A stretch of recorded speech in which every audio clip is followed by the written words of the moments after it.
Hello, heathens, and welcome to Spinning the Wheel podcast. I'm your host, I think, Megan Angus, pretty sure. And this week we will be tooting and booting the looks from, sorry, we will be discussing this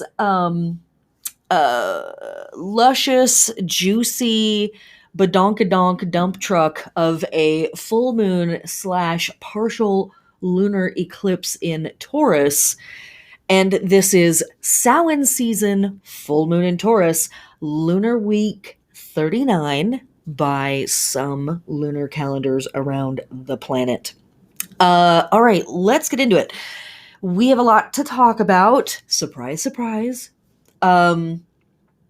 First off, let me say that I have a special podcast, audio guide, ritual consideration, whatever, on my Patreon for everybody subscribed at the $5 and up level. That is an overview of the magic of the eclipse, the astronomy of it, an overview of the nodes, because the nodes are intrinsically connected to our eclipse seasons. As well as some journaling prompts for you based on what house or houses this eclipse is happening for you in compared to your natal chart. Eclipse magic and some other good stuff. So yeah, that's up on my Patreon.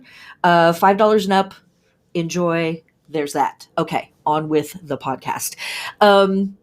We are in Samhain season. We are really quite in the thick of Samhain season. For a lot of folks, especially when they first get involved with working the Wheel of the Year and really like getting deeper into witchcraft and paganism and goddess worship and things like that, Samhain, Halloween, is a night. Maybe a weekend, right? It's a very small chunk of time. And it's specifically October 31st, November 1st, maybe November 1st, 2nd, 3rd, but it's really right there. For me, really the whole month of November and into the beginning of December is Samhain season for me. And that carries us all the way through Scorpio, but it also carries us through the majority of Sagittarius as well.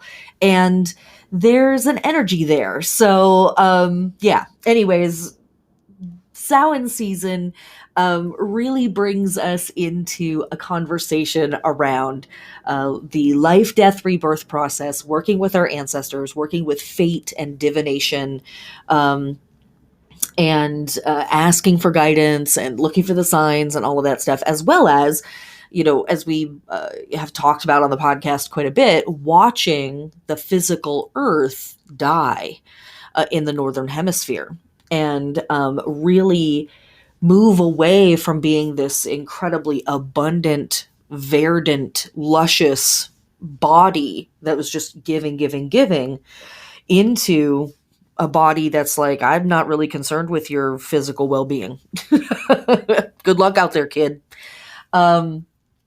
So it's potent for us. It hits us on a very deep biological level because, we've been living on this planet a long time, our species. Maybe the whole time, even. And so when we look at these pagan rituals and pagan festivals from this time of year, they really are centered around witnessing this experience, witnessing this massive shift in the physical world. And when we look around at the global festivals, whether they are ancient or modern, it's the same stuff. Beginnings and endings, transformations, big time. Fate and rites of passage, sex, death, and chaos. And it really is like, hey, the natural order is breaking down, like really breaking down. Wow. Even the sun is not getting as high in the sky as it usually does.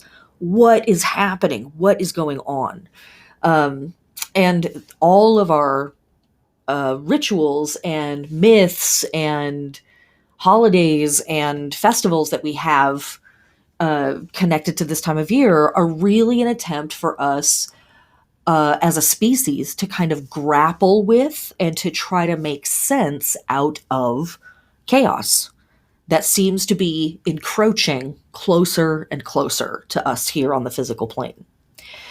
So, one of the things that we also see a lot of in festivals that happen at this time of year is a very strong insistence of the idea of good over evil. And that is a very particular paradigm. And a lot of us don't work with that duality paradigm, but a lot of us do.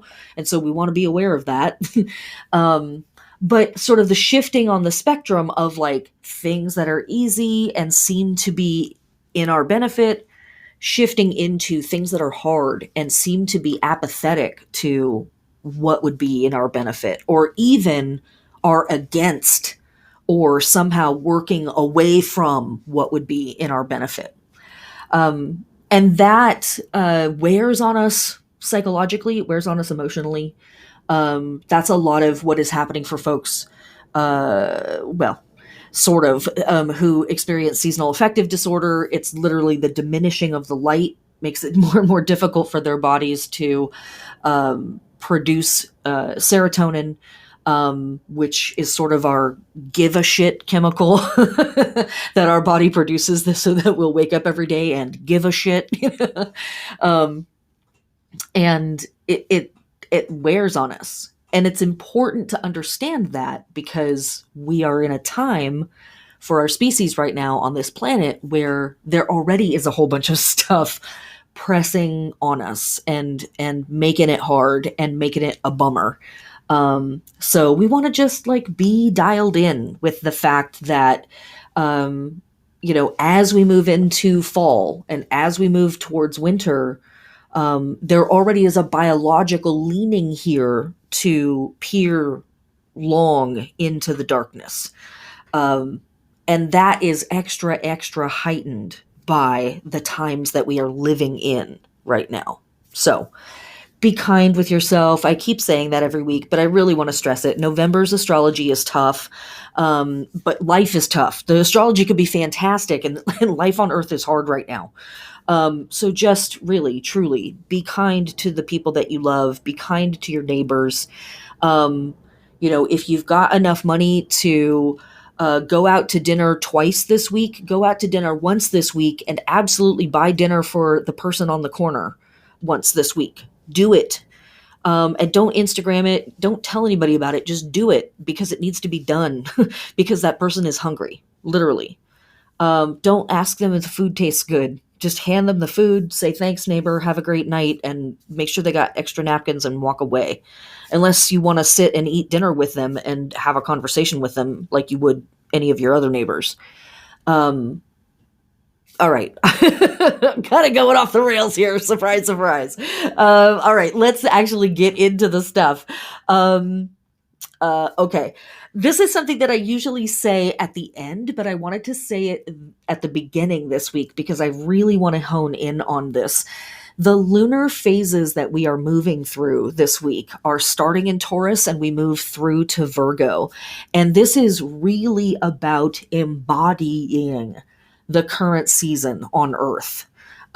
Because these are earth signs, right? Taurus and Virgo, both earth signs, and they trine each other. So there is this whole encouragement from the start of the week to the end of the week of like, man, we got to really come into the body with whatever our process is. Like it can't be abstract anymore. It can't be intellectual. It can't be emotional. It can be, but it also primarily needs to be physical. And also moving out of the fixed signs, Taurus, into the mutable signs, Virgo. Next, new moon is going to be in Sagittarius, and that's a mutable sign.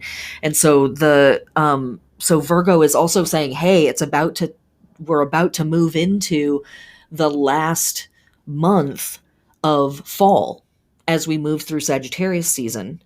And it will be time to move into the transitional energy of fall into winter, and our true underworld journey trip, and coming back from that trip. our 3-day death, that thing. So this week is really kind of like initiating and opening and closing some doors and some energies in a bunch of different ways, in the lunar phases themselves as we move from Taurus through to Virgo, as well as the lunar nodes, because this eclipse is sort of the signaling of the opening of um, the Taurus Scorpio axis of lunar nodes eclipses that we're going to be experiencing over the next year and a half to 2 years. So let's get into it. Okay, this week starts with a full moon slash partial lunar eclipse in Taurus at 12:57 a.m. Pacific Standard Time, later in the day for everybody else around the planet.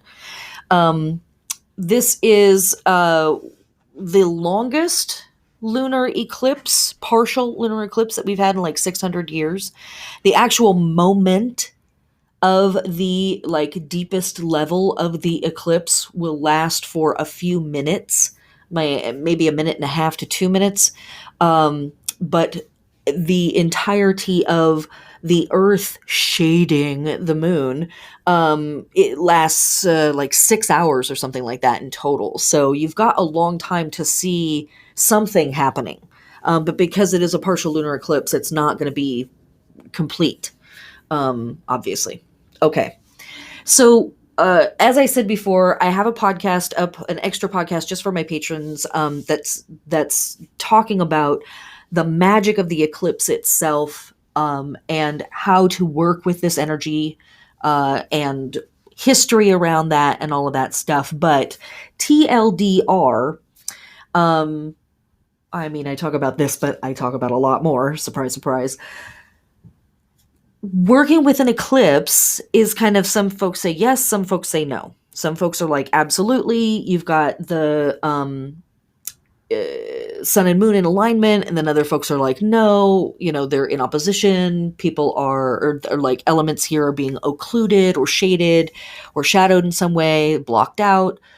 And then other folks are like, yep, and because this thing is blocked out, you can now see and access these other things that normally wouldn't be. So it buyer beware, your mileage may vary, etc. But what I will say is that the full moon in Taurus absolutely brings us into the body.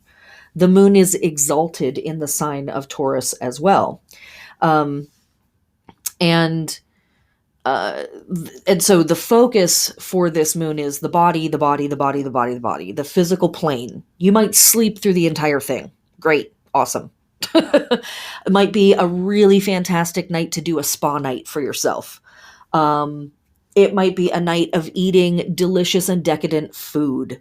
It might be a time period that kicks off for you where you have an acute focus on your physical health. You really can't overstate how much this moon is about the body and the physical body and the needs of the physical body and the needs of the physical plane. You might really, really need to just like deep clean your house, or reorganize things in like a really heavy duty way in your house, or in your physical world. You might be doing a lot of yard work, all of that kind of stuff. It also is about addressing the needs of other people's bodily needs. And yes, their emotional needs are important too, but the physical world is the big deal here. And something, looking at the rest of the astrology of this week, that I want to say to us all, me included, lovingly and respectfully, we need to stop being so fucking precious when it comes to the physical world and like actually get it on us. We need to get into our lives, like actually come into our lives and really be here now. Really be in our bodies and be in this physical place. See it for what it is in all of its horror and all of its glory and exaltation, and really be in it and allow it to physically affect you and physically connect with you. our abstract, emotionless, hands-off way of dealing with things in the world is not going to be enough. It's not going to be enough. We got to get in there and do the thing. Okay. When we are working with our lunar body with a full moon in Taurus, we are activating, awakening, adorning, stimulating, and nourishing for action, as well as resting, relaxing, nourishing, supporting, or otherwise restoring our ears, our mouth, our throat, our ears, nose, throat systems, our eating and digestion tools, and our speech and hearing tools. We might be working with our voice on this moon as well, all of that stuff. Whatever that looks like for you. As I say every week, I am not a physical doctor. I am a doctor of the moon and stars.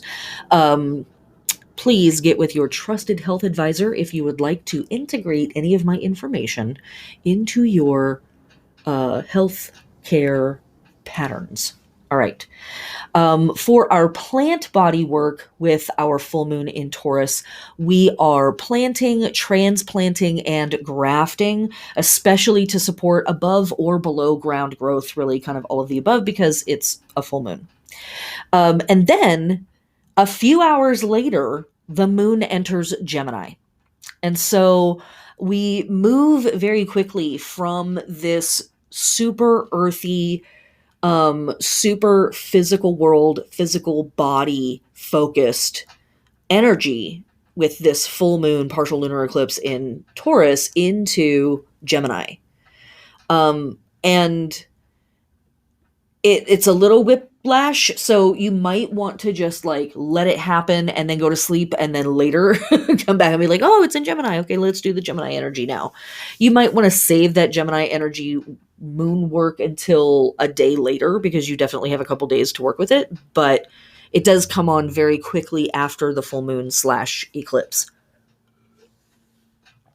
And so when we enter into Gemini, it's 6:32 a.m. Pacific Standard Time, later in the day for everybody else. This moon is calling us to consider a really important process. This is absolutely tied to our lunar node work that we are doing. We are considering all that we have learned about the nature of truth and falsity in information and wisdom sources that we participate with.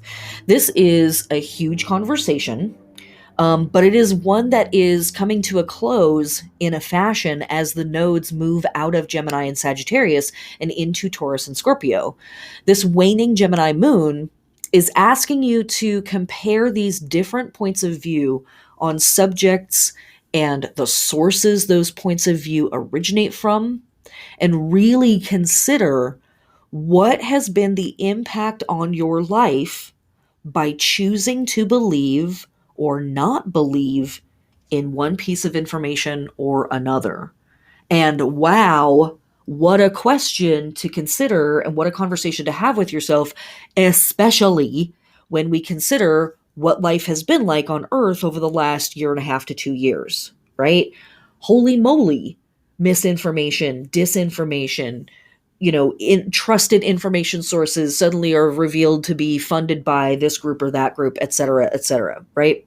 Lots and lots of that stuff has been happening all across the spectrum of political belief, political opinion, medical opinion, like et cetera, right? Like all across the spectrum.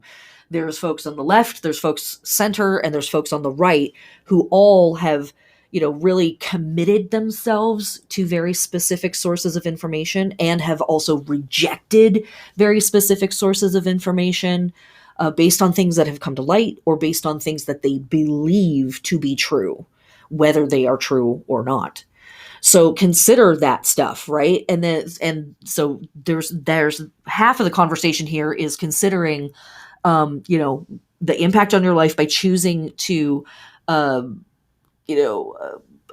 listen to one source of information versus a different source of information, and then think about the other portion of that conversation is considering the effects of believing in or choosing not to believe in wisdom sources that maybe you were handed or that have been presented to you in this world, and what effect that process has had on your life, especially over the last year and a half to 2 years, right? So on one hand, we have information sources and then on the other hand, we have belief systems and things that we have maybe wanted to believe in, things maybe we wanted to believe were true about ourselves. But once we began to examine those beliefs, we were like, this is kind of faulty. This has got some holes in it. I got issues here. This isn't true. It's not working. This is actually built on an even deeper, more harmful false belief about the world or people like me, quote unquote, right? Like that stuff. That has been a super tough process for lots of us. And so just witnessing how far you have come in that process and what are you beginning to sort of see ripen in that process? That's really, really important stuff. Okay.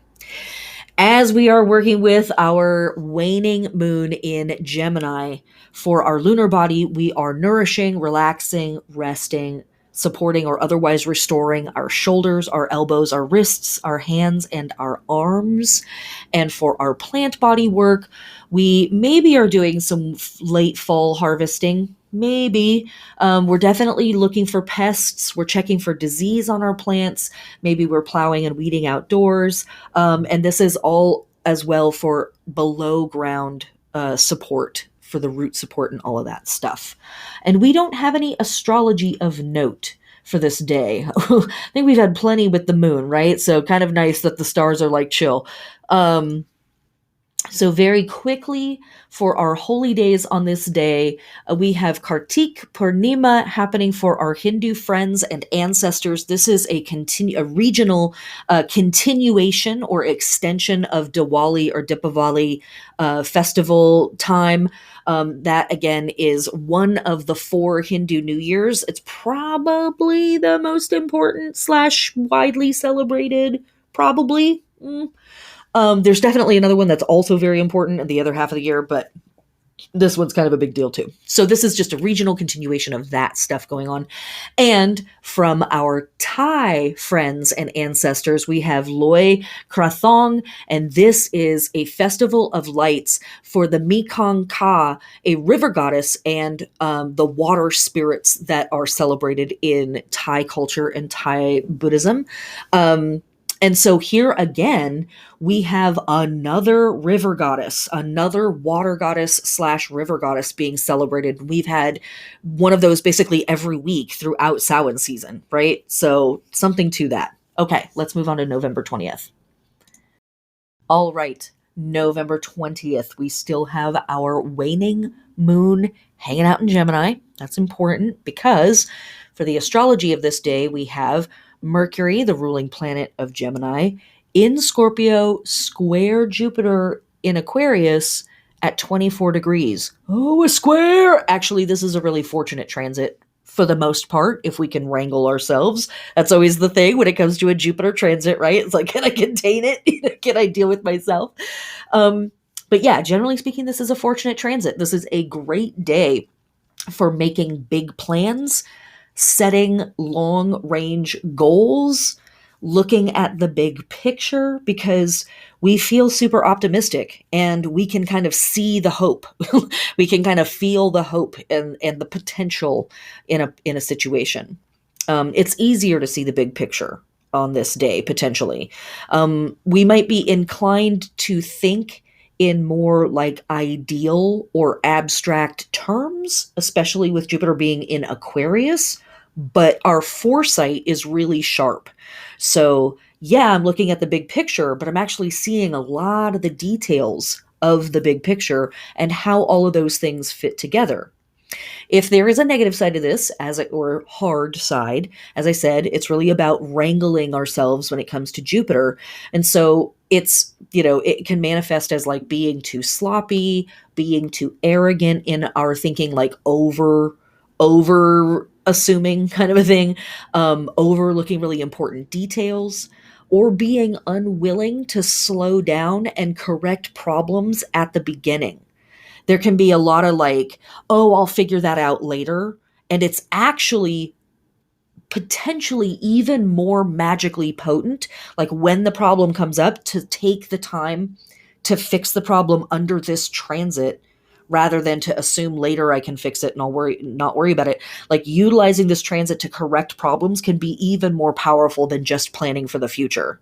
So if you take a moment and decide, hey, I'm going to like draw out a big picture, and in your drawing out of your big plan, your big picture, you start to see problems, it might be more potent in that moment to stop working on the big plan and take a minute to try to work on the smaller immediate problems. Could be more magically potent. All right. I feel like I just said that twice, but I really, really mean it. All right. That's pretty much all that we have happening for the lunar and the astrology on this day. And so for our holy days of November 20th, we have the culmination of transgender awareness with Transgender Remembrance Day. This is a global holiday that celebrates and holds a moment of reverence and memory for our trans brothers, sisters, and others who have perished against their will in the onslaught of the patriarchy as it attempts to, wipe away all traces of anything that is not a straight white Christian male. Sorry, guys, it's kind of the truth. So this is a day to take a moment to remember all of our trans family and friends who have suffered at the crushing onslaught of patriarchy. Also on this day, we have the Feast of Christ the King from our Catholic friends and ancestors. I'm sure that's just a coincidence. And also on this day, we have a feast of Archangel Michael, that old ham. Michael is the angel of the West. He oversees souls, kind of an important character in magic and hermeticism, as well as for Catholic folks. But actually, a lot of folks work with the archangels, Michael or Michael in particular. Muslims work with this archetype. Baha'i members as well, I believe. Lots of folks. Really, really important character, but oversees the West and sort of the entrance of souls into the afterworld. Perfect timing for this time of year. This is one of several holidays dedicated to the Archangel Michael that we see at this time of year. There's a whole bunch of them that run from September through now. And there's a few others throughout the year. Like there's one in May and I think maybe one in February. But yeah, like this is an angel that gets celebrated a lot as we move through the beginning and middle of fall. All right, let's move on to November 21st. All right, November 21st, we have just a few little things going on, not such a big deal.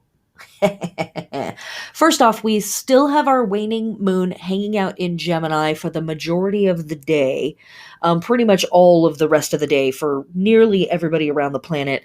At 7:30 p.m. Pacific Standard Time, the moon moves into Cancer. So that's basically the next day for everybody else, pretty late in the evening. So I'm going to talk about our Cancer moon work for on November 22nd in just a few minutes. So there's that. But astrologically speaking, what else do we have happening? Well, the sun enters Sagittarius for our tropical astrology fans, Western astrology fans. I'm not really supposed to talk about this, but like, you're cool and let's just keep this between us, but Sagittarius is it's the best sign.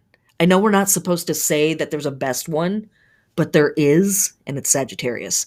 I didn't really know that until I fully came into being a Sagittarius, and then I was like, oh, this is actually the best sign, isn't it? Okay.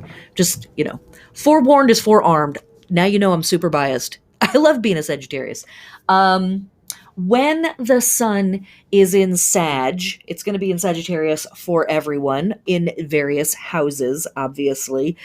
Our view begins to broaden. We begin to take in the bigger picture, and we become a bit more explorative and expansive in our attitude in general about life. We might be altogether more generous and more optimistic in how we deal with experiences and people and various situations, which is one of the coolest things about being a Sagittarius. um, and, this is going to be especially obvious in whatever house or houses the sun is passing through as it's hanging out in Sagittarius. So you want to just take a look at your natal chart, figure out what that is. One of the most useful ways that you can use this solar transit is to really consider a lot of the hard work that we talked about last week and a lot of the hard work that we're talking about this week when it comes to the moon, in terms of the things that it's asking us to consider and think about and do, but try to be as optimistic and hope-filled as we can be when we have those questions with ourselves. And instead of thinking about why or what if or, what's going wrong, think about why not. Think about, really inviting in not even just a daydream, but a vision of what could be. And you have a month, more or less, to work with the sun in Sagittarius. So don't think that this is something that has to happen overnight or, in a particular moment or whatever. You've got 30 days, more or less, to hang out with the sun in Sagittarius in whatever house that is in your chart. So there's all that. Okay. While that's happening, we also have Mercury in Scorpio sextile Pluto in Capricorn at 24 degrees. And this is a fantastic transit for solving puzzles or penetrating below the surface layer of reality to really get to the core of truth. Where all real knowledge is. And Sagittarius is like, yes, absolutely, let's expand our understanding of truth. And Mercury in Scorpio plus Pluto in Capricorn is like, absolutely, let's get to the depths of things. Let's go to the deep heart of our knowledge around a thing. This is a great day for occult study of any kind, or to kick off a process of occult study of any kind. This transit enables you to teach others the valuable truths that you have learned. If there's a hard part to this, we can get real stubborn and super overly concerned about being correct and being perceived as being correct. That's the tough part of sort of wrangling Mercury and Pluto hanging out together, is like, no, I'm telling you the truth. This is the right thing. This is correct, and getting really flustered over that whole situation, getting very possessive of the truth. And when we find the answer to a question, we might be really, really passionate about telling everybody, this is the truth. I have answered the question. I've figured out the puzzle. I've solved the problem. Listen to me. So we may have a super strong urge to persuade people or to propagandize or to try to change people's thinking on this day. So if that is work that you feel like you're being called to do, that's fantastic. But if you find yourself arguing on behalf of something and you're not even invested in it, it might be just a moment to pull yourself back and be like, why am I so freaked out about this right now? Is this even my argument to have today? Or is this my argument to have? And today I'm feeling it. Like, you're going to hear it from the depth of my soul, why this is my truth.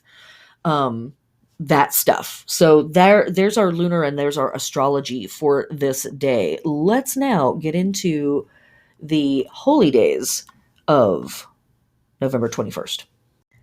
All right, for our holy days on November 21st, we have, kicking off with the heliacal rising of the fixed star Ptolemy, aka Alpha Centauri. Maybe you've heard of it. This is the brightest star in the constellation Centaur. This is the third brightest star in the night sky, and this is the closest star to our solar system, aside from our sun, obviously. It is situated on the left front hoof of the Centaur Chiron. The name Ptolemy comes from the Arabic al-Zuman, which means the ostriches, but it's also sometimes called Regal Kent or Bungula, I'm not sure. Regal Kent is the romanticization of the Arabic Regil Quanturus, which means the foot of the centaur. Also on this day, we have 3 Roman holidays. Not like that, the other kind. From November 22nd through 25th, we have Mercatus number 3. From our Roman friends and ancestors. We've talked about the Mercatus before throughout the year. There's one that happens in spring, there's one in summer, and here's this one that happens here at the end of fall. What is the Mercatus? This is the Mercatus Plebii or Plebei, specifically. It's enforced shopping. So Black Friday, literally that. Literally that. Yes, 2,000 years ago, plus they were doing it then too. They've been pulling this shit for a long time, you guys. You got to be paying attention. You got to be sharp, because it's bad news bears out there. The Mercatus literally were state-sponsored shopping festivals to encourage people to go back to shopping. And why would we be having a Mercatus at this time of year? Well, one, we've just pulled in the massive fall harvest, right? So people have food at home. They've got nuts, they got fruits, they got veg. They're probably slaughtering some of their animals. So they've got meats, right? They don't need to go buy anything from anybody. They got that stuff. And if they need something, they can probably barter for it. And because the work in the fields is done, people have more idle time. So again, if they need something done at home, they can get it done at home. And the Roman government was like, absolutely not. They're idle. They got plenty of money. Get into the city and buy stuff. We want you gambling. We want you taking in shows. We want you watching sporting events. Sound familiar? Is it football season, guys? Okay, so when I say that we've been doing this for a long time, trust, I'm talking about a long time. So get out there and shop, people, for the Lord. Okay. Also on this day, we have the Dies Natalis of a cult dedicated to Deus Sanctus Sol. This is also from our Roman ancestors. The Dies Natalis is always the birthday of, the invention of, the start of, the beginning of a thing. Deus Sanctus Sol, this is literally just a holiday to the sun, but we have had a few other holidays to the sun at this time of year. And of course, it's interesting to see that, but at the same time, we know that is those buried traces of, solar cults basically witnessing the death of the sun, culminating at winter solstice here in the Northern Hemisphere. And, marking these holy moments as we sort of go down, right?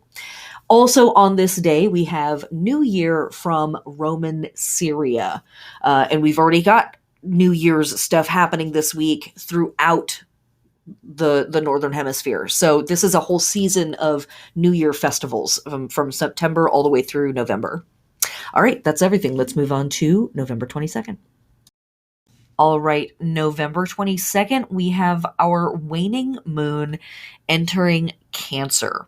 So, first off, when the moon is in Cancer, it is extremely supportive of all of our magic crafting, spell crafting, ritual, any kind of magical work that we might be doing while the moon is in Cancer is really emphasized, heightened, supported, strengthened, all of that stuff. So, if you engage in anything, know that it's going to have a little bit of a boost behind it. But for this moon, I want to kind of read directly from Moon Phase Astrology by Raven Caldera. What they basically say for this moon is that we want to step up and protect the innocent, and we want to stand between them and unnecessary pain. One good way to do this is to be an advocate for people who must face down intimidating bureaucracy and are terrified by it, and likely would let that terror keep them from getting their due. Another really good task is to go with someone to do something that that person finds really difficult and to give them moral support and a pep talk. This might also be a moon where we want to get super real with ourselves and ask where we need a pep talk and where we need somebody to walk with us into the fire and walk with us into a really scary or intimidating situation.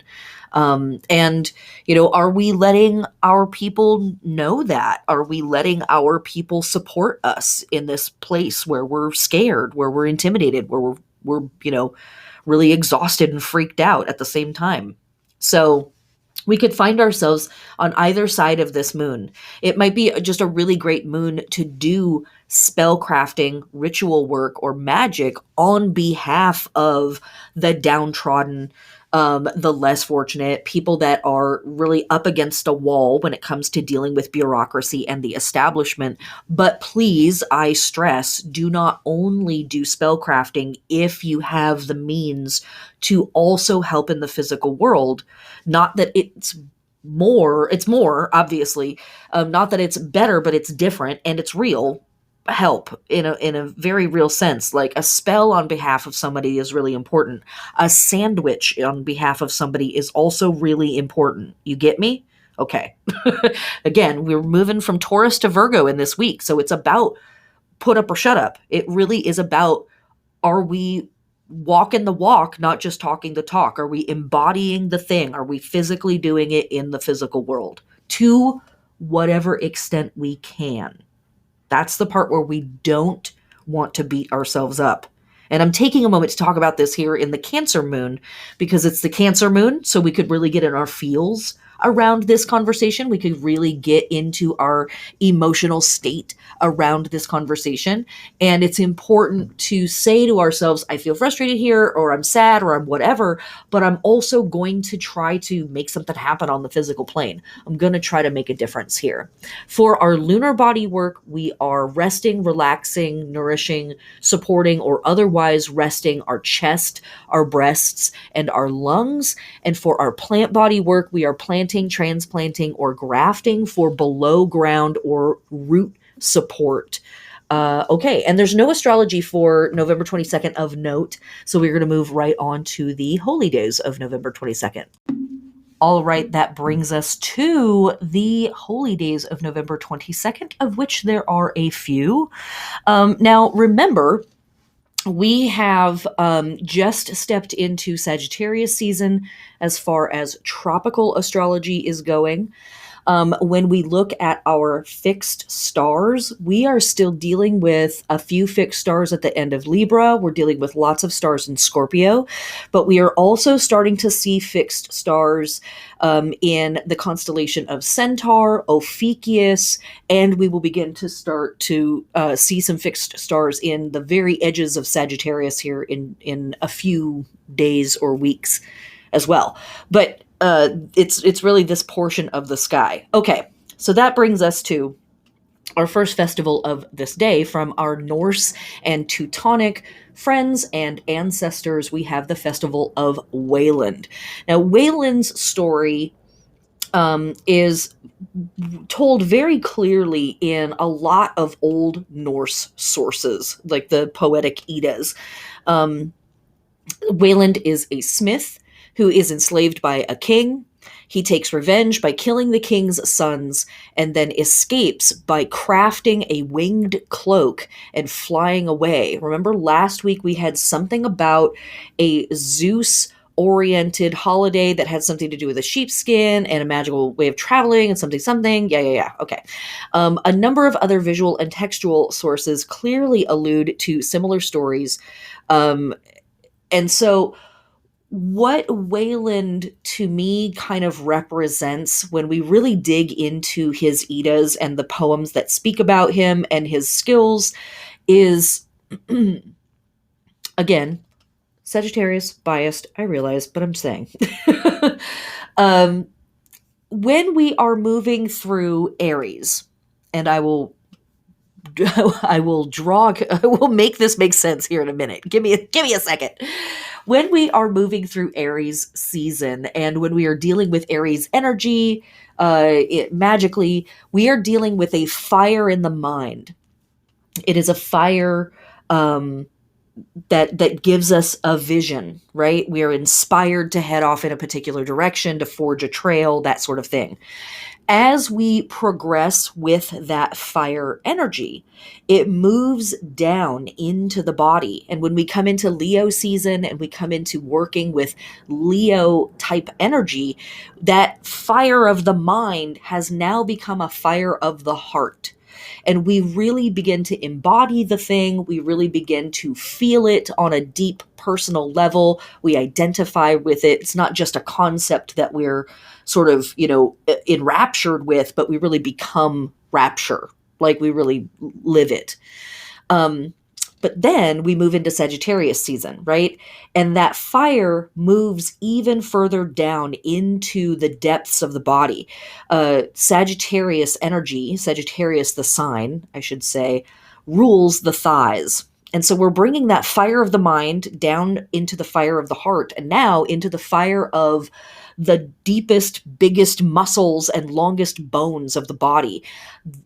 To me, what this is very much is the how do I embody my spirit? How do I take this fire that was in my mind and then move to my heart and bring it into the physical world, pass it through the loins, as it were, and produce it here in the physical world? This is part of why Sagittariuses are so crazy. This is why we have this reputation for being kind of wild, is because we really are, some of us, not all of us, we're trying to embody this wild vision that we have in our heads.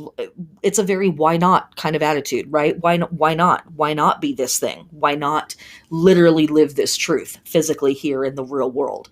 Wayland, to me, why I'm mentioning this whole thing, is an iron worker. And iron is connected to Aries.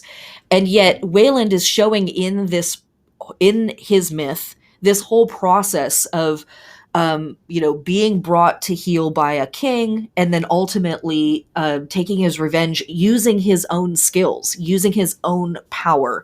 And so taking this element and really bending it to his will and making the magic work for him. To me, that is a huge part of the work that we actually get offered as we move through Sagittarius season. And I will talk about this more in the coming weeks, but it is an opportunity to not just witness that we have power and not just identify like I'm powerful, but now what are you going to do with it? What are you going to do with the power that you know that you have or that you can summon? What is that? What comes to mind for me with this conversation also is The Last Airbender, an incredible cartoon / anime series. If you haven't watched it, I highly recommend it. It is incredible. It's really well written. It's really well drawn. It's just a wonderful work of art. But in that cartoon, over the seasons of it, the main characters have a really profound, prolonged conversation around what is the nature of our personal power and how does that manifest? And how does that manifest based on my character, based on who I am as a person, based on how I choose to live? How does my personal power manifest? And what do I choose to do with that stuff when it manifests? Am I helping the world? Am I just seeking my own betterment and my own ends? Like, and who's going to stop me in either way? Like, that stuff. It's really fantastic. For me, that's a lot of our conversation that we're really profoundly being brought to in Sag season. And so the Festival of Wayland, I know we really wandered off the course here, but we're coming back around. The Festival of Wayland, and specifically the myth of Wayland or his tales, really to me speak about a character that takes fundamental elements of themselves and ultimately refines them into something that they can define themselves with and save their own lives. So just that. All right. Also on this day, we have the Feast of Saint Cecilia from our Catholic friends and ancestors. Saint Cecilia is the patron of musicians and bards. Pretty cool because we had all of that poetry and bard emphasis last week. Here's that. Also on this day from our Hindu friends and ancestors, we have the Festival of Sankut Snem, and this is the day before Kasi New Year, which traditionally takes place on November 24th or 23rd. The Kasi calendar is based on the change of the 4 seasons, and so this is witnessing the fall season kind of coming into its fullness. This is an indigenous group that live in India. And so today, this festival serves a dual purpose of marking the end of the year with a traditional Thanksgiving festival and also a day when the Sankasi celebrate their culture and their faith and their history. So it's really a beautiful festival. It's marked with speeches and traditional games and folk dances and cultural stuff and eating tons of good food and handmade products and all kinds of really cool stuff. Also on this day, from our Catholic friends and ancestors, we have another Michaelmas. And as I said, we have several dates between September and now, and also in May, as well as the 12th day of every month is also dedicated to the Archangel Michael or Michael. This character is usually depicted treading on a dragon, carrying a banner and scales, hey, Libra, a sword, and weighing souls, we've talked about that symbolism quite a bit already, and as I said before, rules the West. All right, that brings us to November 23rd. Okay, that brings us to November 23rd, and we have our moon in Cancer hits the actual disseminating degree at 16 degrees of Cancer at 4:50 a.m. Pacific Standard Time, later in the day for everybody else around the planet. So we are continuing with our Cancer lunar work, remembering that we might be in our fields, remembering that we might be really called to stand up on behalf of people. And this is November 23rd, right? 2 days before Thanksgiving. Does the astrology of this day help? Okay, so let's get into it. The astrology of this day, we have the sun in Sagittarius opposing the North Node in Gemini at 1 degree. And so what we might be experiencing, what we might see other people in our immediate presence experiencing is something like a portal opening up on past lives, and literally the sun being like a flashlight or a spotlight shining on these past versions of ourselves or literally past lives. So if you are a person that works with the concept of reincarnation, this could be a 24-hour-ish transit where you literally receive information or flashes about past lives. If you're a person that doesn't work with that concept, that's fine. You may be receiving the same kind of experience about previous versions of yourself in this life. Okay, is that super funky? Yeah, it might be, because this is Thanksgiving week. So, right, like we're going to get into that in a minute.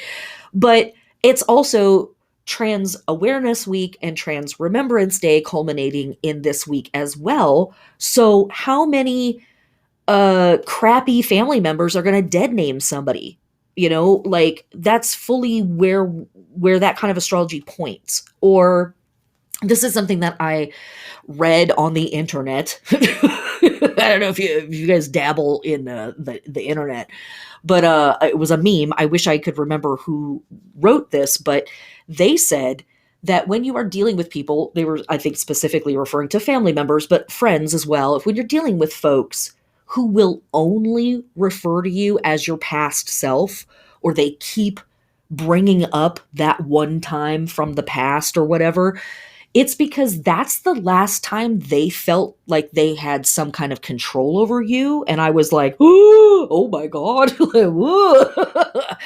And so this sun opposed north node may feel like folks are literally trying to relate to you through old versions of yourself. And we've got that energy in of the Cancer moon, which of course is encouraging all the feels, but is also really encouraging us to stand up to authority, stand up to the establishment, stand up for people who are downtrodden, maybe too intimidated. And so you may find yourself being like, it's Thanksgiving week. Hi, welcome home. Everybody's going home. Whatever that means, right? Like, not everybody, right? But a lot of us, a lot of them, because not me, a lot of you all, I guess, are going to be hanging out with old friends, hanging out with relatives, going back to your old hometown, going back to your old neighborhood, that sort of thing, and seeing people that you haven't seen in a long time, maybe people that you have avoided on purpose, right? Or folks that just, because of everything that's been going on in the world, too, right? You just haven't encountered them in some amount of time. And they may still be dealing with a version of you or trying to interact with a version of you from 2 years ago or 3 years ago. So in a very neutral sense, that is somewhat realistic because of everything that's been going on the planet with Miss Rona. But outside of that, right, this could be a really funky situation. And so what I encourage you to do, is if you see somebody getting bullied, stand up on their behalf if you have the energy. If you can put yourself in that place in a healthy way to be a buffer and to be like, no, Uncle Frank, shut the fuck up. His name is Terry now, and you will address him as Mr. Okay, look. Or we're not bringing the fucking mashed potatoes next year, so get it figured out. It might be you that needs to have that conversation tersely with a family member that needs to come correct. But it also might be you that is on the receiving end of somebody treating you like you were your 5-year-old self or your 8-year-old self or your teenage self or whatever, and really not witnessing how much you have grown and how much you have changed. And what I encourage is allow yourself to feel whatever you need to feel around that. You don't have to act on your feelings, but you absolutely should honor your feelings. If you need to take a walk around the block, you're like, you know what? I'm going to drive to the store and go get more whipped cream. We've got plenty. We need more. Like, whatever, right? As I always say, it is always okay to excuse yourself from the situation and put yourself in timeout so that you can have whatever you need to have in your moment, right? We don't have to act on that stuff. But if we do act on it, I want to encourage you, do not try to fit into these old versions of yourself to please other people. Literally, lovingly set your old trophies on fire. If anything, you're like, you thought I was that before. You should see me now. You don't even know. We have exchanged. We have remodeled. We have moved up and out from that whole thing into this whole other thing. And so, like I said, lovingly set your oldest trophies on fire to create a beautiful bonfire that will light up how much you have come and how far you have come from the past. That is my advice for you for dealing with this moon and this astrology. Okay, let us move on to the holy days of November 23rd.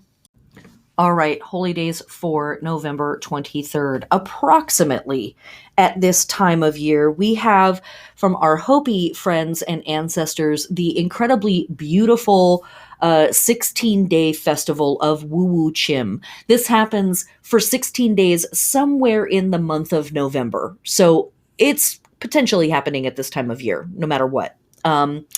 This is a really incredible ceremony. There is a lot of information about this on the internet, so we're only going to talk about it a little bit. I actually highly recommend going and checking out some videos and some of the more well put together websites out there that have authentic sources and all that good stuff. But this is a Hopi Native American ceremony that takes place in November, and it marks the beginning of the new ceremonial year in the Hopi calendar, one. So we have a New Year's festival happening here. Two, the name Wuwu Chim is believed to have been derived from the Hopi word Wuwutani, which means to grow up. And so this festival also includes an initiation ceremony for young men into the sacred societies that oversee this ceremony and all of the other Hopi ceremonies. So part two, we have an initiation ceremony of young men that are being acknowledged as changing from children into adults. So there's that acknowledgement by the community, and they are also being inducted into the secret societies, basically, that hold the spiritual rituals and the spiritual secrets of the Hopi people. It is a big deal. It's a big ceremony. It's obviously, right, it's 16 days. It starts with the tribal elders closing off all of the roads leading to the Pueblo, and they literally will mark the roads with rows of cornmeal to show that there is a physical and spiritual boundary. And we've talked about boundaries and edges a lot in Samhain season as well. So we have that imagery sort of reinforced here. All the fires are extinguished. All the women and all the kids stay indoors. And the ritual takes place in the underground chamber known as the Kiva, etc., etc. I'm not going to go into all of the details of the ritual, but ultimately, one of the things that happens is that this is overseen by a tribal chief who impersonates Masau, who is the Hopi god of death and the ruler of the underworld. And after these young men have undergone their initiation, as I said, they're treated as adults, and now they are allowed to dance as kachinas. And they enter into the secret societies that they will eventually develop their relationship with the kachina that they are going to embody and dance for and all of that stuff. So that all starts here in this ceremony.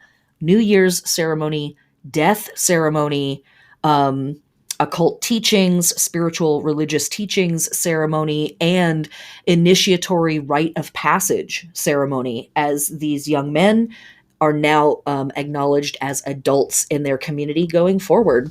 And all of this leads up to winter solstice, basically. Like, this all culminates at a big giant winter solstice festival and ritual. Yeah, really cool stuff. Wuwu Chim, really amazing. I'm so glad that we even have that much information, but we should, I mean, I don't want to say that we should know more in the sense of that I have some right to know that. I don't necessarily have a right to know that.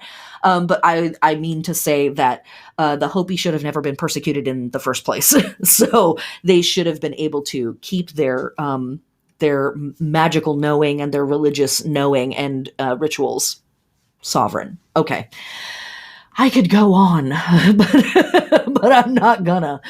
Also on this day, we have Niname Sai, which is a Shinto festival of new food. And so this is very much an annual rite celebrating the newly harvested rice and offering it to the kame of heaven and earth, who are kind of like ancestors and gods and goddesses and heroes and heroines that have passed into the other world.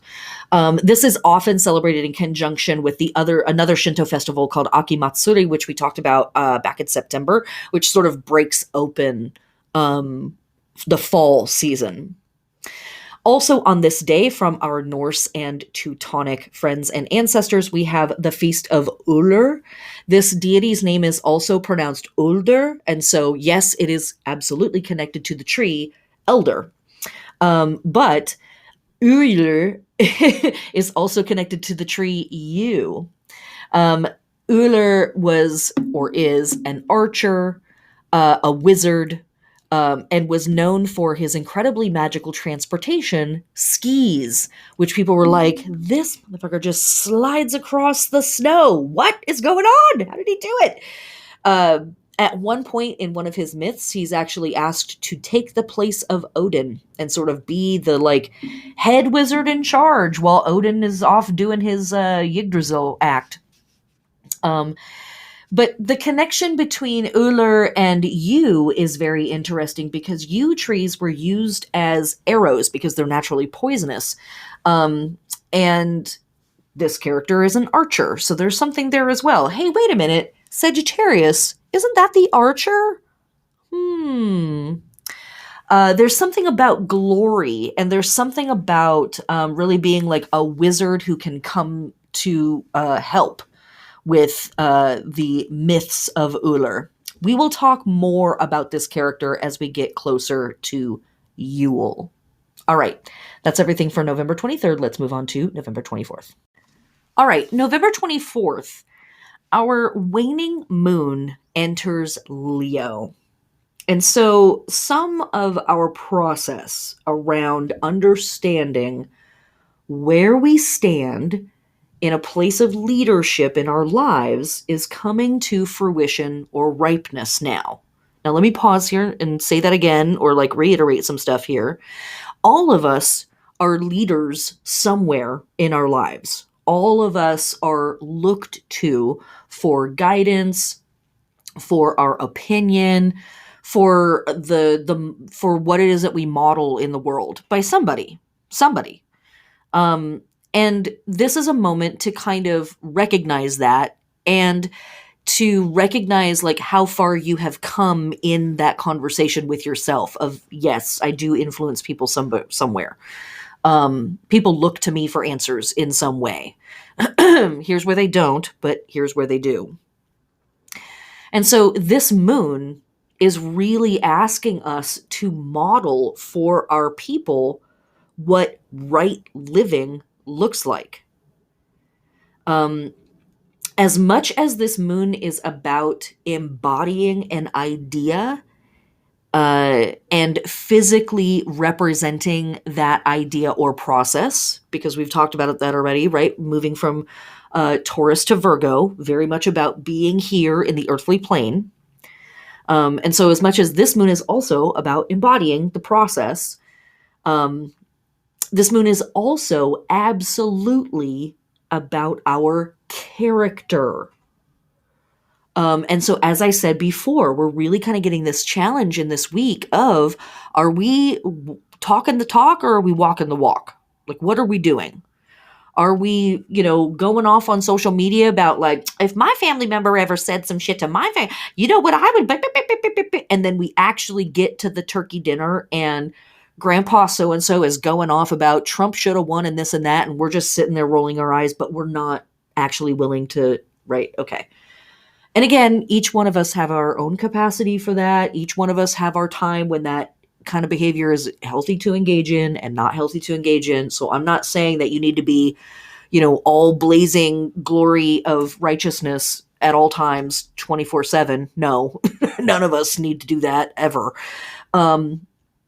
But are you embodying the stuff that you think should be happening in the world? Are you living the life that you should be living ethically and morally? And it's okay if you say no. I would expect all of us probably will say no. But how close can we get, right? And could we get a little closer to that ideal? Again, am I just talking the talk or am I really trying to walk the walk? That thing. That's really what this moon is asking us to focus on. And again, it's a spicy week for that, right? Happy Thanksgiving. Okay. All right. With this waning moon in Leo for our lunar body work, we are relaxing, resting, restoring, nourishing, supporting, or otherwise, bringing it in for the back, the spine, the ribs, and the heart, our blood and our circulation, all of that stuff. And for our plant body work, we are maybe harvesting, but we are definitely looking for pests and disease, and we are plowing and weeding and pruning. And again, with pruning, we want to keep in mind that the light is growing dim here in the Northern Hemisphere. And so anywhere that we trim back our plants, it's going to encourage them to get a little bushier, and maybe be a little more ready for the diminished light out there. Okay. That is our lunar work for November 24th. Now, let us take a quickie look at the astrology of this day. What do we have? Mercury entering Sagittarius. It's Mercury's big adventure this week. Mercury's making all kinds of aspects to stuff, going places, doing things. Big deal. Okay. So remember all that stuff that I said about the sun entering Sagittarius? Well, all of that stuff applies to our thinking and to our communication style. We are wanting to study religion and philosophy. We're wanting to talk about morals and ethics. We're intrigued by the idea of higher education. We're intrigued by the ideas of travel. We want to talk to people from faraway cultures and get to know folks from the other side of the planet. We want to eat food from around the world. It really, Mercury moving into Sagittarius really encourages us to expand and explore, and to be expansive in our thinking, to be explorative in our communication style. All right, let's move on to the holy days of November 24th. All right, let's get into the holy days of November 24th, starting with the heliacal rising of the fixed star Yed Prior or Prior. This is the left hand of the serpent bearer Ophiuchus. And this is that whole, oh my God, you're not really a Sagittarius, you're actually a hush. You're not really Cancer, you're a telescope. Okay, be quiet. All the constellations are stacked on top of each other. What are you going to do? So let's look at this fixed star super quick. Yed Prior is a linguistic hybrid of Arabic and Latin, meaning the 4-star of the hand, F-O-R-E, like forward, the 4-star of the hand. And this is the hand holding the snake near its head. Now, what is the snake, or what are we talking about here? If you remember last week, we talked about the fixed star Unuk al-Hai. Positive that I'm mispronouncing that, Unuk al-Hai, as the fixed star that is in the neck of the snake, aka the wisdom in the poison, right? The wisdom in the pain. The thing that hurt us that we are now learning how to turn into medicine and wisdom that we either can heal ourselves with or we can heal others with. This is the big work that we do with the Chiron myth and the Chiron symbolism, which of course we have a Chiron transit that we're going to talk about in a few minutes. And so this is the hand holding the snake at that spot. These are the stars that are basically on either side of the main stars of Centaurus, the symbol of the healer Chiron. And so what we're seeing is basically a shift from the knowledge gained with Unuk al-Hai to putting it to use through the healing hand. Again, taking the pain, the snake bite, and turning it into wisdom, turning it into the antidote, turning it into the medicine. That's a lot of the deep work that we are ultimately doing here in the underworld journey of Samhain season, is unearthing all of this yuck, all this pain, all this weird, funky bullshit that's in us, and learning how to turn it into the medicine, learning how to turn it into the compost that we are going to fertilize our fields with. Just that stuff. No big deal. It's all good. It's fine. This is just what Sagittarius is all about. Oh, Scorpio, your death. Oh, you've got a skull. That's so spooky. I'm what comes after death. Okay. I'm also super humble about the whole Sagittarius thing. Okay. Also on this day, from November 24th through December 23rd, we have the Celtic tree month of Elder. Note, right, we have the festival of Uller or Ulder connected to Elder, and now here the Celtic tree month is starting for Elder. So Elder can be damaged easily, but it also recovers very quickly and springs back to life, which brings us into that winter solstice kind of vibe. This is the month that is going to carry us through the end of fall and into winter solstice. Called Ruesh by the Celts, the month of Elder is a great time for workings related to creativity and renewal. It's a time of beginnings and endings, births and deaths, and rejuvenation. Elder is also said to protect against demons and other negative entities and is absolutely used in magical workings connected to fairies and fae and other nature spirits. Of course, proceed with caution with all of that good stuff. Also, on November 24th, we have from our Navajo friends and ancestors the night chant or night way. Don't have a lot of information about this, but the little bit that I have been able to cobble together, this is similar ish to Woo Woo Chim, only in the sense of welcoming in the dark half of the year, welcoming in like underworld spiritual ceremony stuff that needs to happen so that the rest of the calendar year can proceed. And that's literally all I know about it. So I just know that it's happening at this time of year. Also, on this day, we have little bits and traces of the Isis Osiris process still happening as well. The lighting of lamps, etc. All right, that brings us to November 25th, and let's talk about it. Okay. All right, we still have our waning moon hanging out in Leo, so we are still doing our Leo moon work.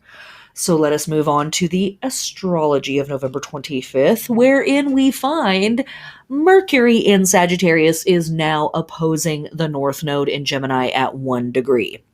When we say that something is opposing the North Node, we want to also remember that means it is conjunct the South Node, which is part of why we had all of that blast from the past stuff happening for us with the Sun opposing the North Node, because it's also conjunct the South Node. That's how the nodes work. Ugh. It's always a double whammy when it comes with the nodes. It's always a double whammy. So what do we have going on with Mercury opposing the North Node, aka conjunct the South Node?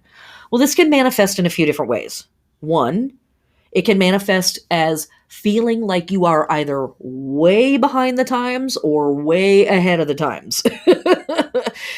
It can manifest as perceiving your thinking on things as very alien to the people around you or the times that you're in or the situation that you're in. You're like, I'm thinking about it as X and y'all are thinking about it as ABC. Like, what the heck? This could also manifest as thinking a lot about and wanting to talk a lot about or receiving information and receiving messages about your past lives. And again, past lives in this life or past lives, past lives. As well as, I should also say,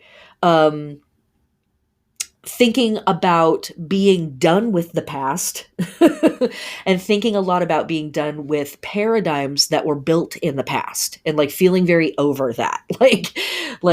This person is speaking from just such a dead place. Like, I don't even think this way anymore. I don't talk this way anymore. Oh my gosh. Why?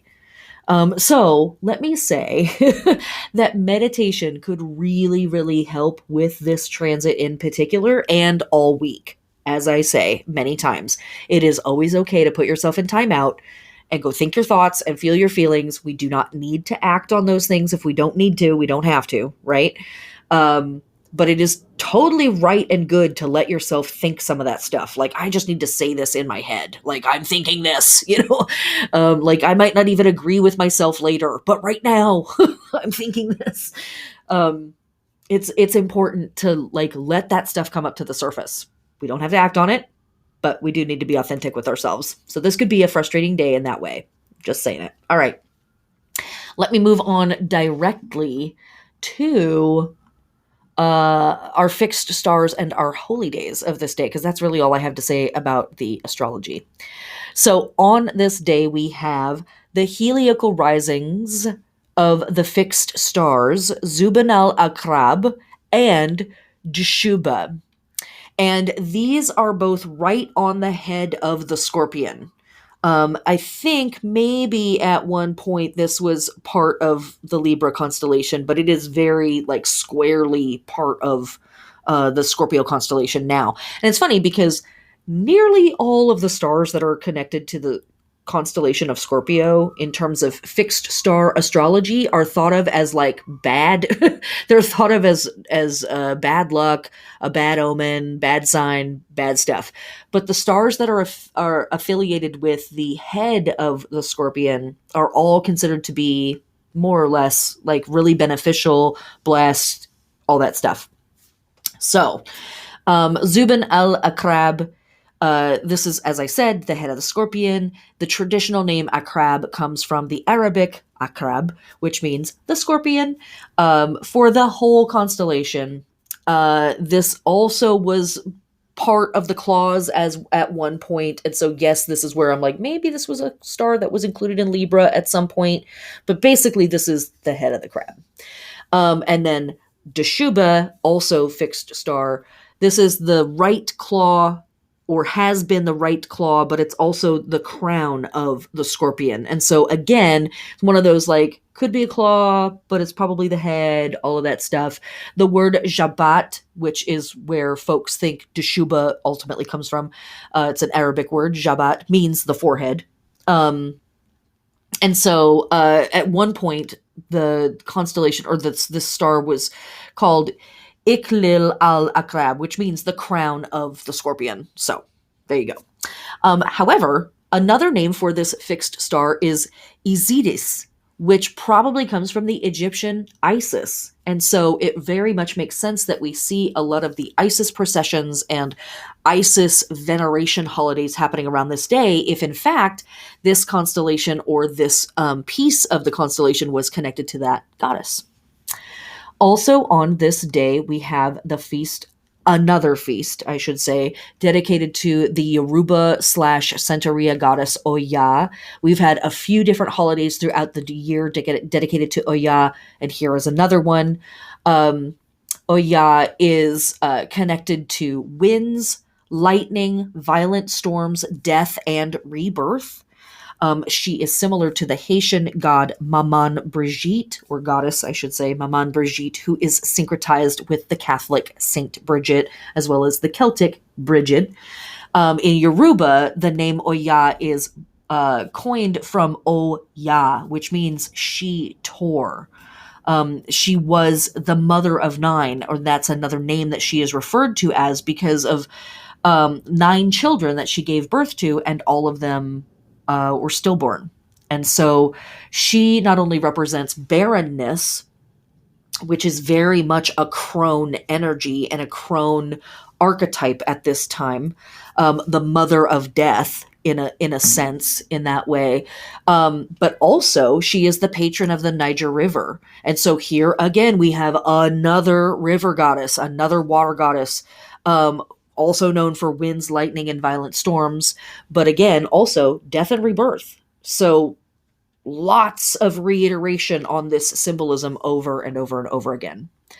Also on this day, we have from our Catholic friends and ancestors, the day of Saint Catherine. This is Catherine of the Wheel. This is one of the saints that supposedly counseled Joan of Arc. And some modern scholars consider that the legend of Catherine was probably based on the life and murder of the Virgin Saint Dorothea of Alexandria and the Greek philosopher Hypatia, which reversed the roles of the Christians and the pagans. So this is possible. Saint Catherine's possibly actually a pagan who was persecuted by Christians. But she is known for the Catherine wheel. She was supposed to be tortured and executed on a wheel, the torture device, and she broke the wheel with a touch. But I think it's important that she shows up here in Sagittarius season because the ruling planet of Sagittarius is Jupiter, and the tarot card that is connected to Jupiter is the Wheel of Fortune.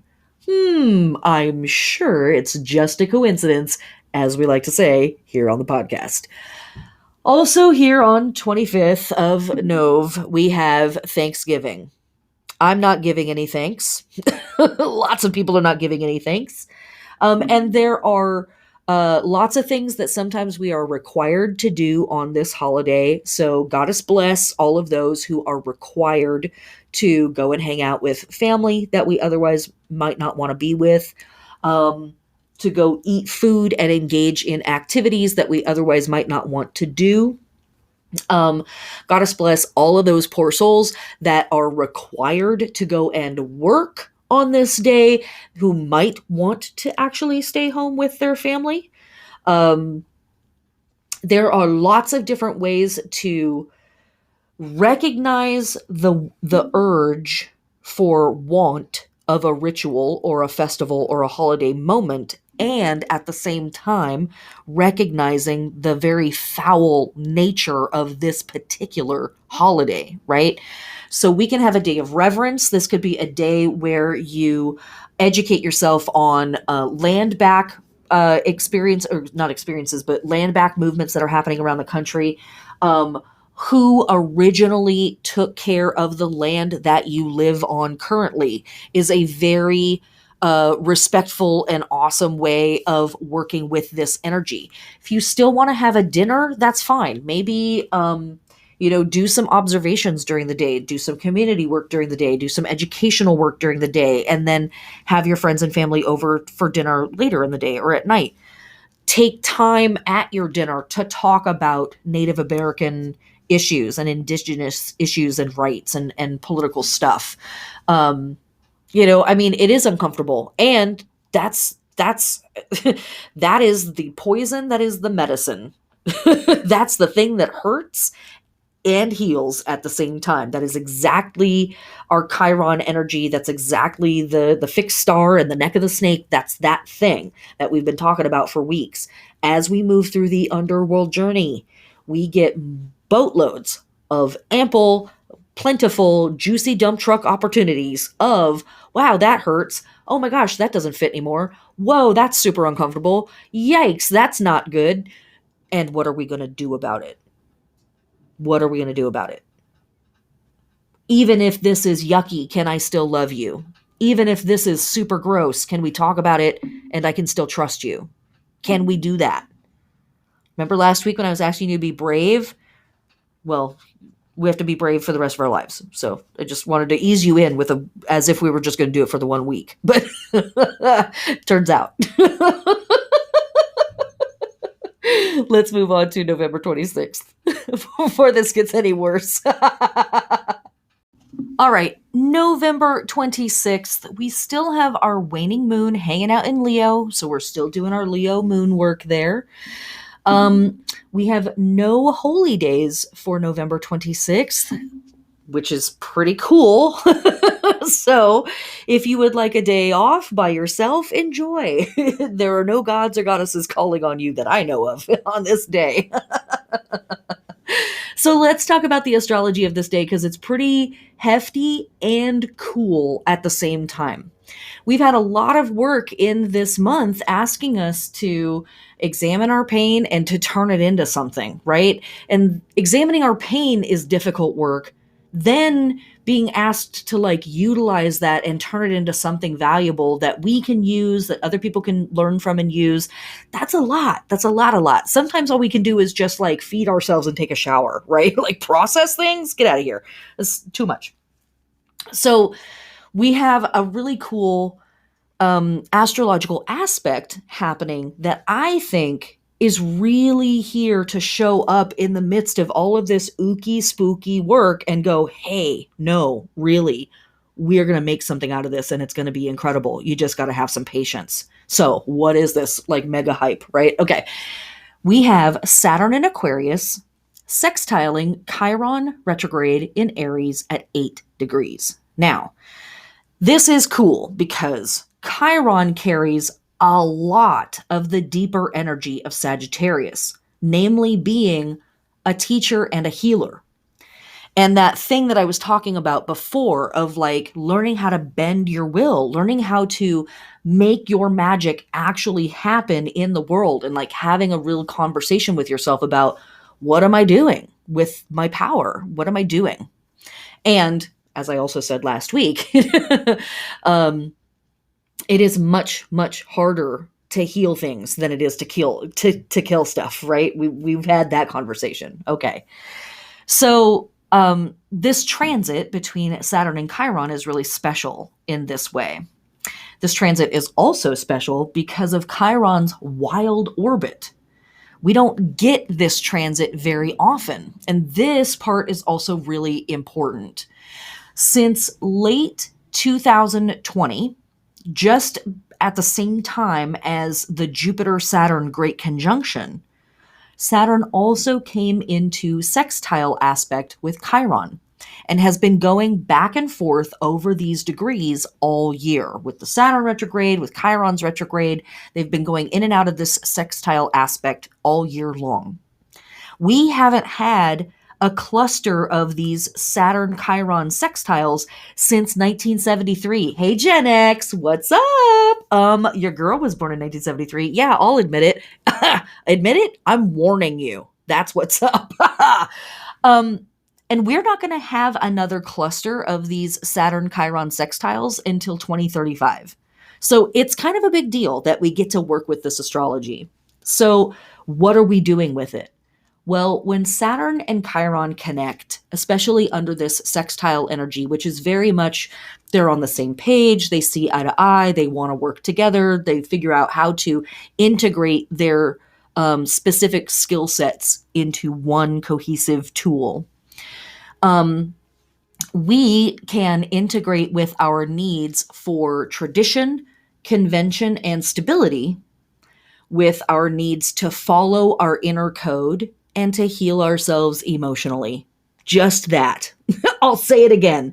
When Saturn and Chiron connect, we integrate our needs for tradition, convention, and stability with our needs to follow our inner code and to heal ourselves emotionally. So it's literally telling the world, yeah, I get it. Rent has to get paid. But you know what? I need to fill my cup as well. And I need to be okay with this world if you want me to continue to live in it and to support it and to help build it. With Saturn forming this sextile to Chiron, this is a time for feeling competent, effective, and secure. We have a strong sense of both tradition and innovation. We are also more able to express our unique qualities or go our own way without stirring up controversy as we act in a professional and respectful manner, but we still continue to fly our freak flag. There is no need for showboating with this aspect. We are humble. We have increased realism. And we can pursue our goals with an increased chance of success. You might succeed in healing, guiding, teaching, or receiving healing, receiving guidance, receiving teaching. Or, and this is how I find Chiron to really manifest when we're talking about all this very heady stuff, like what's the practical, how's it going to actually look in the physical world? That setbacks in your youth lead to a particular life path and a very particular type of wisdom. So again, stuff from the past that was a wound that hurt you, that felt like it was holding you back in some way, is now coming forward to be like, here's the medicine, here's the gold, here's the healing from that, here's the teaching, here's the wisdom. It's really, really potent stuff. Because it is Saturn aspecting Chiron. Both of these planets move pretty slowly. We have been coming into this exact aspect for some time now, and it will be in aspect to Chiron for several days, if not a few weeks, after this moment of the exact sextile. But then again, this is our last one, and it's not going to happen again until 2035. So, no pressure. But really give yourself an opportunity to have this conversation with yourself. What are these wounds that I've been carrying, and what is the medicine that I am truly receiving from them, and how can I embody that? How can I actually be that thing in the world? Okay. And then at 6:11 p.m. Pacific Standard Time, later in the day for everybody else, the moon enters Virgo. And then the very next day, we are going to have our Virgo new moon. What am I talking about? No, we have the Virgo waning half moon. Sorry, on the 27th. So for those few hours of Virgo hanging, the moon hanging out in Virgo before we actually start the next lunar week, your crafts and your crafting may come forward, and you might really be like, you know what, screw this entire planet. I'm knitting for the revolution. That's what's happening. And that's completely fine. Virgo, again, is really stressing that idea of embodiment, embodiment, embodiment. Okay, let's hit the wrap up. All right, my friends, just one final shill. As a reminder, I have a podcast up on Patreon for all of my Mercury level and higher patrons covering this lunar eclipse that we are experiencing tonight, and it includes the astronomy of the eclipse, magic of eclipses, the eclipse in Taurus, and a discussion of the Taurus Scorpio axis in Samhain season, the lunar nodes and the astrology of the nodes in Gemini and Sagittarius and their movement into Taurus and Scorpio, and a ritual guide for working with the eclipse, as well as journaling prompts for you all based on the house or houses where the eclipse is happening in your natal chart. $5 and up. Enjoy. Okay. The lunar phases that we are working with this week are moving from Taurus to Virgo. So we are embodying the current season on Earth, and we are moving into the transitional energy of mutable signs with this Sun in Sagittarius signaling the end of fall. Yes, the last 4 weeks of fall. We're here. For our astrology this week, we have on November 20th, Mercury in Scorpio square Jupiter in Aquarius at 24 degrees. On November 21st, Mercury in Scorpio sextile Pluto in Capricorn at 24 degrees. On the 23rd of November, we have the Sun in Sagittarius opposing the North Node in Gemini / conjunct the South Node in Sagittarius at 1 degree. And then on November 25th, we have Mercury in Sagittarius opposing the North Node in Gemini / conjunct the South Node in Sagittarius at 1 degree. Next week, we have the heliacal rising of the fixed star Antares, and, some other stuff, but I felt like that was really the only thing that needed to get mentioned. That's it, my friends. Take care of yourselves, especially if you're dealing with family that refuses to grow.